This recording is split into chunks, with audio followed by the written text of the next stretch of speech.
Hello and welcome to ThePrint. Today we're joined by Captain Brijesh Chowta. He's the new BJP candidate from Dakshina Kannada. Now, Dakshina Kannada, as we know across, it's known by various names, of course. It's the coastal district of Karnataka, also has a lot of communal politics, associated with this region. Now, let's find out from Captain Brijesh Chowta as to what he wants to do differently this time and what his prospects are. Thank you so much for joining us, Captain Chowta. What is different from 2019 to 2024, and how are you taking this, this campaign differently? From 2019 to 2024, more people have reposed their faith in Pradhan Mantri Narendra Modi ji. His programs have reached more people. So we are coming back with more majority in 2024. Like Prime Minister has told all of us that he's kept a sankalp of ab ki baar 400 par. We are quite assured that this time people are going to come out in large numbers, and this time they're going to. This vote is going to be for incumbency. For incumbency, you say. So, what is the poll theme? I mean, what is your large campaign poll theme in coastal Karnataka this time? See, coastal Karnataka, as soon as my candidature was announced, I have told Hindutva ke baddhate abhivriddhi ke adyate. My commitment is going to remain for Hindutva. Development is going to be my priority. So, like Prime Minister says, Vikas bhi, Virasat bhi. We need to retain the Virasat of this land. We need to retain the Samskriti of this land. We need to retain the Asmita of this land. And of course, explore opportunities. And I genuinely feel that coastal Karnataka, Dakshina Kannada is an ocean of possibilities. So we need to explore those possibilities. We need to give the talent right opportunities here in Dakshina Kannada. So towards that end, I have come out with a task sheet for myself for the next 5 years to work on 9 focus areas called Nava Yuga Nava Pata. So my focus would be on that. Develop a Vikasit Dakshina Kannada in the lines of Vikasit Bharat, which the Prime Minister is laid out. So, in Dakshina Kannada, Udupi, as well as Uttara Kannada, all 3 BJP candidates have been changed. Now, for you, do you see that as an advantage? What do you make out of this? See, in the BJP, it's a natural process of giving opportunities for new leadership, for young leadership, for women leadership, and also for people who have worked in different spheres of life, so that democracy becomes more vibrant and democracy is got a place for people from all sections of the society. So for a BJP Karyakarta, there's nothing new in this.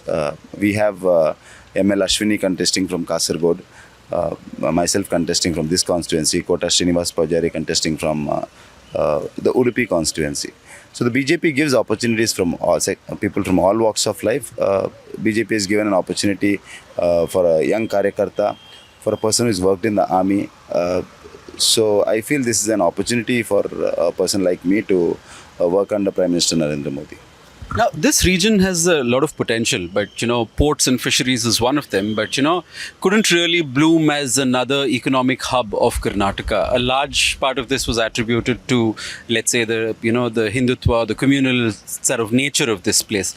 Do you think that's still going to continue? How would you propose to change this? Not really. I genuinely do not feel that this place is a communally sensitive place, as many people portray this place to be. I feel by saying Mangaloreans or people from the coastal Karnataka are communally sensitive or communally polarizing, it's hurting the sentiments of the people. We are very welcoming in nature. We accept all people from all culture. That is why all cultures are prospering here. But the reason this place is not realized its true potential is because the communication line between Dakshina Kannada and the capital city is not it's not happened the way it's supposed to happen.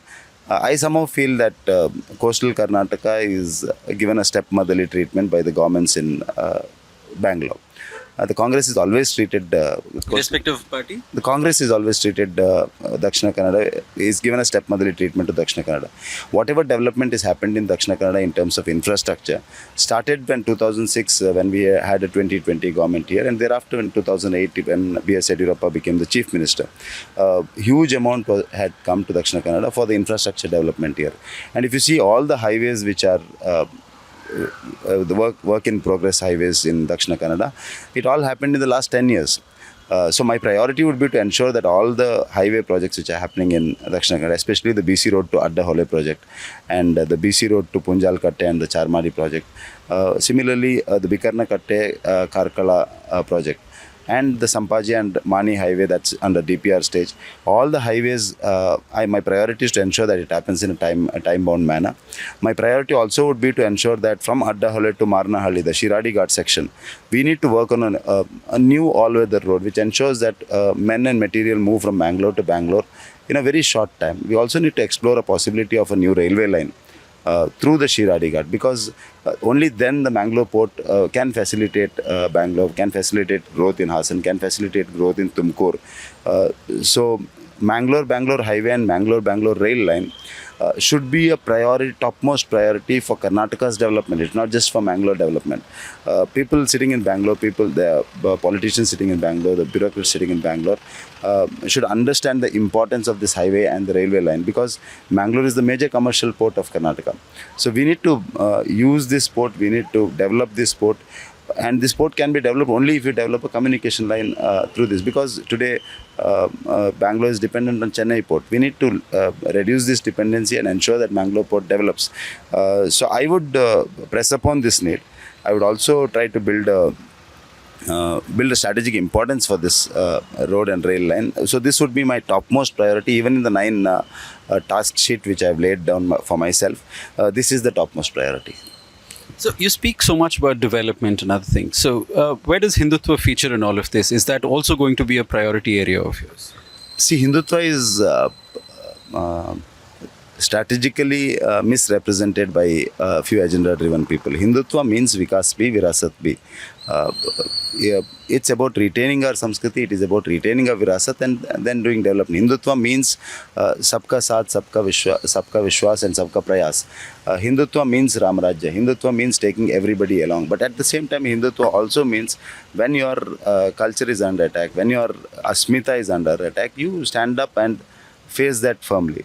That is Hindutva. I don't see Hindutva and development means it is the same. So my focus would be on development, because this region has got the potential. Our people are very dynamic, they are entrepreneurial, and they also are very take pride in themselves. So this has to be explored.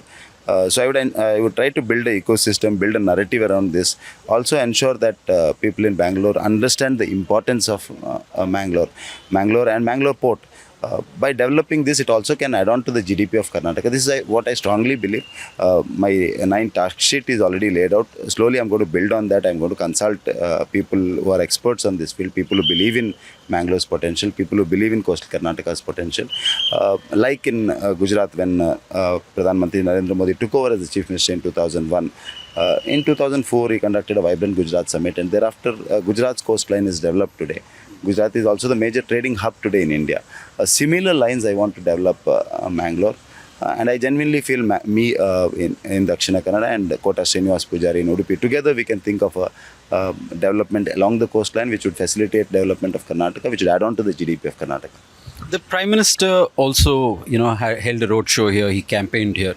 Now, in several other parts, do you think people are voting for Modi? People are voting for you? Does a candidate matter?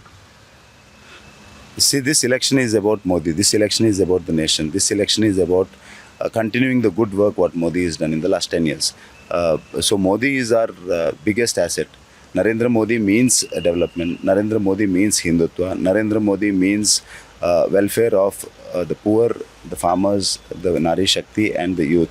Narendra Modi means about protecting the integrity, sovereignty of this nation. Narendra Modi means welfare of soldiers. Narendra Modi means having a strong and a resilient army. Narendra Modi means having a rightful establishing a rightful place of Bharat in the world forum. So Narendra Modi means Bharat's welfare. So we are going with Narendra Modi's name and Narendra Modi's work, what he's done with the last 10 years. This region also has a very significant population of Muslims and minorities. Now, there is some fear, that if the BJP comes, there's going to be continued targeting of us. Now, how do you reassure them? Are you reaching out to them? Do you think that, your predecessor maybe could not manage to get their votes? Will you be able to do that? How are you reaching out to them? See, there is a huge difference between a perception which is created and the reality on ground. Yes, communal incidents happen in Dakshina Kannada, but there is a history to it, there is a baggage to it, and it happens across India also. But to say that Mangalore is communally sensitive and these sort of incidents only happen in Mangalore, I feel somebody is trying to defame Mangalore, somebody is trying to defame the people of Dakshina Kannada, somebody is trying to hurt the sentiments of Dakshina Kannada, which is not right. Yes, there are economic Islamic fundamentalist activities happening here. There is a Islamic fundamentalism ecosystem here who are trying to breed communal mindsets, who are trying to breed anti-national sentiments, who are trying to breed anti-social sentiments among the Islamic youth. Yes, that is happening, especially after Praveen Nettar's murder case was investigated by the NIA. The NIA has found out that the PFI is directly involved in that, and thereafter PFI was banned. When NIA took up the case and nabbed the activists of PFI, we got to know that they were there in all the villages in Dakshina Kannada. So yes, there is an ecosystem, but that needs to be looked from a security perspective. That needs to look from de-radicalizing the Islamic youth. Yes, those things has to happen, and those things has to happen on one line. But at the same time, development has to move forward. To say that Islamic fundamentalist activities is not happening in Dakshina Kannada would be saying a lie. But at the same time, it's unfortunate that the Congress is helping these sort of activists, helping these sort of organizations. Today in Dakshina Kannada, the SDP and Congress and the Communist Party is fighting the election together. So they need to answer the people what sort of an alliance they are getting into with an organization like PFI and SDPI, which is the political front of PFI. So what about the remaining Muslims? I mean, this is, I'm presume you're speaking about a small section who are interested. What about the rest of them? How are you reaching out to them? See, the Prime Minister believes in reaching out to all sections of the society. We believe in Sabka Saath, Sabka Vishwas and Sabka Prayas. Our effort is towards reaching out to every section of the people. Even when we are in government, our programs and yojnas are for everybody. It doesn't identify you based on religion and caste. So the BJP believes in taking everybody together. Yes, we will be firm on anti-social and anti-national elements, irrespective of the caste and religion they belong to. Now, there's also, this Tulu, the demand for Tulu to be recognized. Now, you are a Tulu speaker yourself. You're from the Bunt community. Now, how do you propose to take this forward? Because this is a very old demand, and we've seen it, sort of manifest into various forms on social media and other platforms. So how do you plan to take this forward? See, Vikas Bhi, Virasat Bhi means retaining your asmita and retaining your culture. So language plays an important part in your cultural aspect. So I have a point in my Navapata called maintaining the cultural heritage of this region. This region is culturally very rich. The language is sustained in spite of not having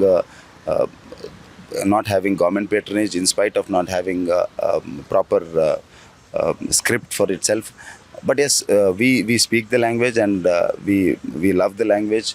And the language has to be given due recognition in changing times today, when in a democratic setup. So I would work towards getting due recognition for the language. I'm with the Tulu activists who are working for the language. And in fact, every Tulu speaking person in Dakshina Kannada, he loves the language. So we are all with the language. So I will work towards whatever is within my scope of work, whatever is within my limits, getting due recognition for the language. We will work towards. I also want to establish a Tulu Heritage Cultural Center in Mangalore, which will also be a center where we can work on language, we can work on our culture, we can work on other aspects of this exclusive Tulunad region. My last question. Now, you've been, a captain in the Indian Army, and now you're in a different kind of battlefield. What's the difference? How are you coping? How are you balancing these two acts? Or rather, what are your takeaways? What do you use from the army battlefield into the political battlefield? See, the army helps you to easily take up any challenges. In the army, what happens is you always look for challenges. Otherwise, life gets boring in the army. This is a different challenge altogether. I'm just getting used to the electoral side of politicking. So yes, it's a new experience for me. Elections, electoral politics directly is a new experience for me. But I always wanted to be busy in life, be very active in life. be part of the change making process, be part of the administrative process, be part of the policy making process. So that is the reason I came into politics, and I am inspired by Prime Minister Narendra Modi's energy, Prime Minister Narendra Modi's commitment towards the ideology. So he is an inspiration for me. Recently, when he had come for the road show, I got an opportunity to stand beside him for almost 1.5 hours, and he's a superhuman in a sense. I mean, if he can do it at 72, the kind of work he is doing, definitely as a soldier, somebody who is trained to take up challenges, somebody who is trained to work in adverse situations, somebody who is trained to work 24/7.